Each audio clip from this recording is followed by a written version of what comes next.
So is counting really as easy as 1, 2, 3?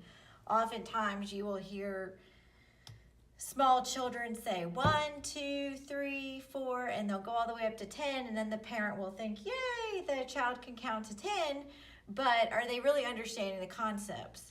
So the first question we really need to know is why? Why do we count?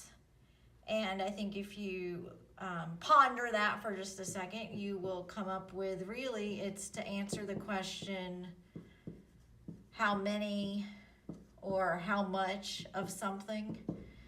Okay, so if we need to know a quantity, how much are in a certain set, then we're going to need to figure out how to count.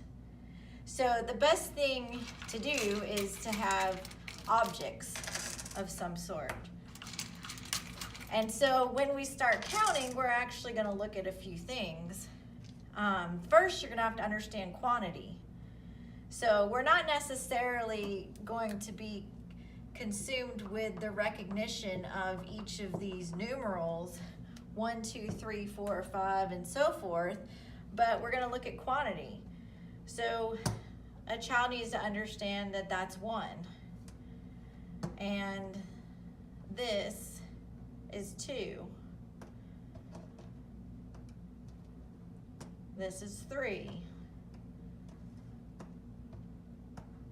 And this is 4, and so on. And you can keep going along and doing that. But the way to actually go through and count is you need to understand that each of these represents a quantity, 1, 2, 3, 4, and so forth. But you also need to get the idea of what's called a one-to-one correspondence. One-to-one correspondence.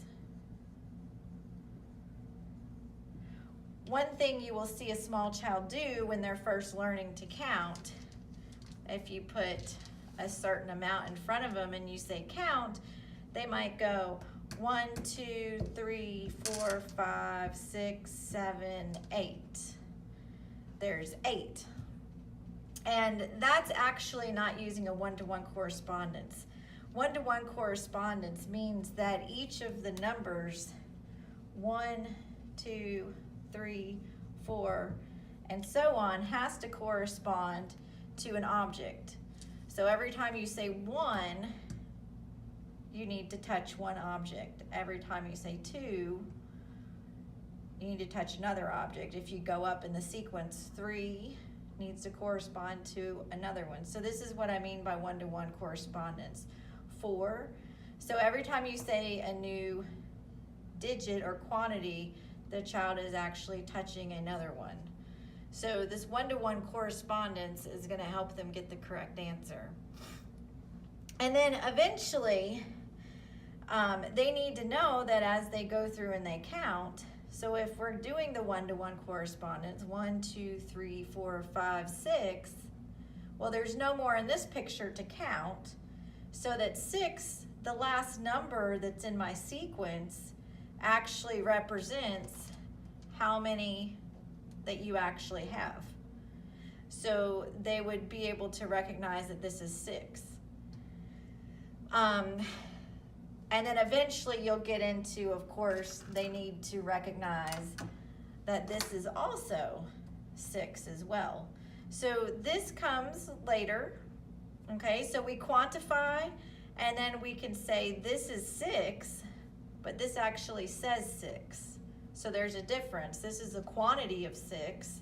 It's showing you how many, but then this is a symbol that's going to stand for this quantity, 6. And so then you can bring in all of the different symbols and numerals, and then of course eventually learn to write them as well. So in summary, the purpose of counting is to answer the question, how many do we have? And children need to connect a one-to-one correspondence, which means each object is going with each number in the sequence. And we should also add here that the order matters. Because if we say 1, 3, 2, that's going to mean something different eventually. So they need to get the correct order. They need to have a one-to-one correspondence. And then they need to know that the last number they say is answering the question, how many? And then eventually they can start practicing and they can count out. So if you say, you give them a pile and you can say, show me 1, 1. Show me 2, 1, 2. Show me 3, 1, 2, 3. They can start to develop that each of these numbers actually goes with a corresponding quantity. And then they can start to develop the idea that each one is more or less than the other and how much. So the number relationships can start building. These are some of my favorite Montessori materials that are used for teaching counting. We have the number rods and numerals, the spindle boxes. We've got the cards and counters, the bead stair. And when you're learning to write, you can start using the sandpaper numerals.